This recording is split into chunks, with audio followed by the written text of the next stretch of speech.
Hey guys, Pete with CrunchTimeCoaching.com. Just watch Rafael Nadal, Fernando Verdasco. Two very entertaining sets.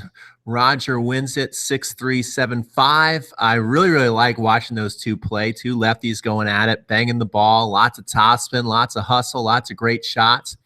And after watching that match, I am thinking Rafa Nadal is back, and it is exciting to watch. I mean, I think that the men's tennis this 2017 is going to be an awesome, wild ride. Lots of fun, a lot of great players playing great tennis. A lot of players playing at their very best, who we really love to watch. Let's face it, with Rafa kind of being down in the dumps these last couple of years, the game has not been as exciting. It definitely misses something when Rafa is not out there at 100%. And I think that now he finally feels that he is fully back, that he is physically fit, and that he feels the ball and he's confident. And you can just see it. You can see it in the way he's walking around the court and in the way he's hitting the ball. Just everything about him, it just looks like old Rafa to me. And it is so exciting to see. I love watching that guy hit the ball. It was great. And one thing that I noticed that I was thinking when I was looking at Rafa when he was not playing his best tennis was that his backhand, I thought, was noticeably weaker. I thought it was getting picked on. He wasn't really doing much with it as far as being very creative with it. He was going to the slice a lot more. Not that there's anything wrong with that, because Rafa has, especially if you've ever seen Rafa play live, watch that slice knife through the court. I mean, that thing just, it does not come up, and it skids and it's going quick. So he's got an amazing slice backhand, but he was using it so much more in these last couple of years when he wasn't playing well. And now he's coming over that ball a lot. And I think the big story of today was that Rafa was getting in these rallies with Fernando, and he'd get a backhand here, and he hit winners up the line. He hit many backhand winners up the line today, and I have not seen Rafa do that in a while. Have not seen him do that in a while, but he's doing it a lot more this year, and he did it a lot in this match. Remember, I think the last 3 out of 5 times they played, Verdasco has won against Nadal. So this was a big match for Nadal today.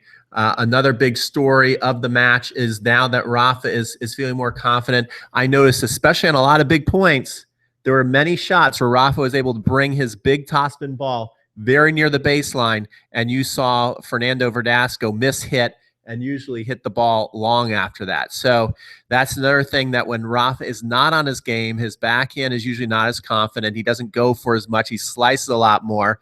And also his ball lands shorter, and especially against taller players. That's when he's lost to a lot of taller players over the last couple of years, and they step inside the baseline. The ball bounces up and they take it and they crush it. But now that heavy topspin, it is coming back deeper in the court.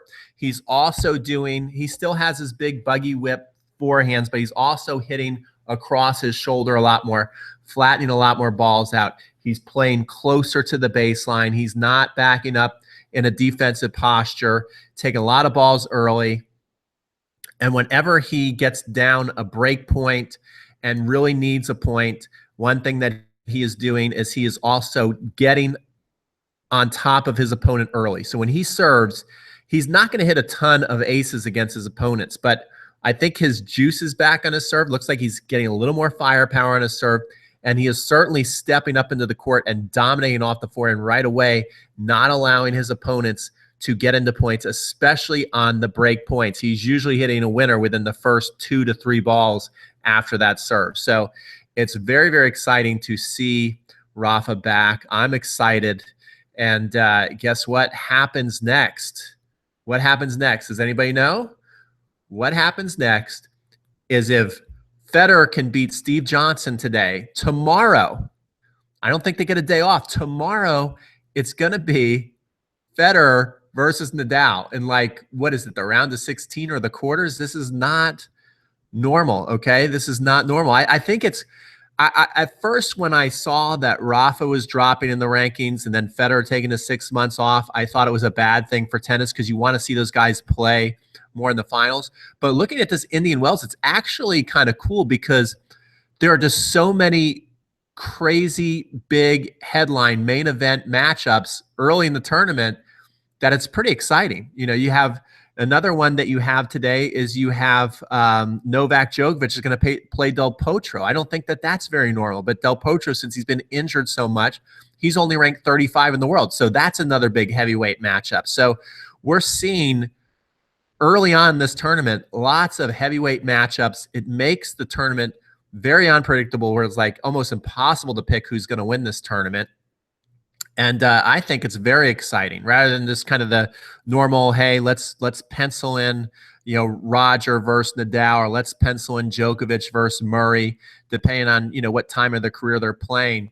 Now it's like, who's going to get there? It could be any one of these guys, and maybe even some of these younger guys. Now that the big dogs might be knocking themselves out of the tournament earlier, that makes more of an opportunity for someone like an Alexander Zverev or Grigor Dimitrov to maybe step up and win some of these, not only these Indian Wells type tournaments, but also a major. So I actually think these guys being a little lower ranked makes it more exciting, but don't expect it for too long, because Roger's playing great tennis. Rafa's playing great tennis. So these guys are going to be moving up in the rankings. So the younger guns better take advantage of it while it's good for them, because everybody's playing well. I'm super excited. Let me know, who is your pick. If it's Roger and Rafa, which I would think it would be, but you don't want to count out Steve Johnson. He's playing great tennis, and he's got a big serve. You know, anytime you got a tall guy who's got a big serve, they always have that puncher's chance. And he's more than a puncher. He's got a lot of game. So we don't want to take that for granted. But, of course, everybody wants to see Roger versus Rafa. So, Steve Johnson, I love you, but don't spoil this for us, okay? We want Roger Rafa. And who is your pick? I think it's going to be very hard for Roger Federer to back up and beat Rafa back-to-back times. That would be pretty impressive. I don't see that happening. I think Rafa is playing very well. I think his confidence is very high, and I think he's going to be more determined. I think he really wants to get back in the winner's circle. I was reading today that I think Rafa is 0 for 30 in his last 30 hard court tournaments. He's not won a hard court tournament in a while. I think he'd really love to win the Indian Wells. He'd love to make a statement that he is back. He was close last week against Sam Querrey, but Querrey played him incredible. And then, of course, he goes in this tournament and then loses like first or second round. But anyway, let me know who your pick is. If you like this video, if you like tennis, if you like tennis instruction, please like, comment, and subscribe. We definitely want your thoughts below. Roger, Rafa, who's it going to be and why? And thanks for watching. And we got tons more great tournaments. So great tennis today. I will probably be back and also update you guys on the Del Potro match, and also on Alexander Zverev versus Kyrgios, which I think is going to be a fantastic match. Who's your pick on that? So I want to know all that stuff. Comment, guys. Let's have some fun here. This is Pete from Crunch Time Coaching, sign off. Thanks so much for watching today's video.